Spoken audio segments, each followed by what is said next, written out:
कराची के मज़ाफ़ाती इलाकों में भी बादल खूब बरसे हैं। मलीर, मेमनगोट, गुलशन हदीद और गुलशन मेमान में तेज हवाओं के साथ बारिश हुई है। मजीद जानते हैं डॉन न्यूज़ के नुमाइंदे शफी बलोच से। शफी बलोच, बताइए आप कहां मौजूद हैं और यहां क्या सूरत हाल देख रहे हैं?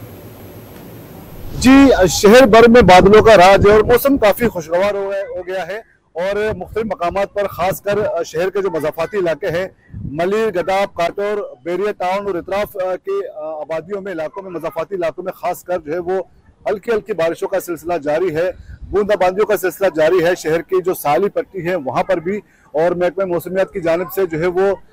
बारिशों की पेशगोई की गई है शहर भर में। लेकिन खासकर जो शहर के जो मज़ाफ़ाती इलाके हैं वहाँ पर जो है वो हल्की हल्की बारिशों का सिलसिला जारी है। बेरे टाउन में गुज़श्ता रोज भी जो है वो हल्की बूंदाबांदी हुई थी और आज भी सिलसिला जारी है और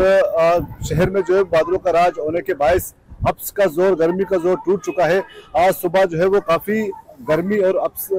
की सूरत हाल थी, लेकिन तमाम वक्त गुजरने के साथ साथ मौसम काफ़ी खुशगवार हो गया है और शहर भर में बादलों का राज है, जिसकी वजह से गर्मी का जोर टूट गया है। देखो, मौसमियत की जानिब से 7-8 जुलाई से जो है वो मानसून बारिशों की पेशगोई की गई थी। मुख्तलिफ मकामात पर जो है वक्फे से बूंदाबांदियों का सिलसिले बूंदाबांदी की जो है पेशगोई की गई थी और यही वजह है कि शहर के बेशतर इलाकों में जो है मौसम काफ़ी खुशगवार हो चुका है और गदाब, मलीर, काटोर और इसके जो मुलका इलाके हैं वहाँ पर भी जो है वो हल्की बारिशों के बाद मौसम काफ़ी खुशगवार हो गया है और महकमे मौसमियत की जानिब से आइंदा चंद रोज़ में मजीद इसी तरह वक्फे से हल्की जो है वो बूंदाबांदी और कहीं तेज तो कहीं हल्की बारिशों की जो है वो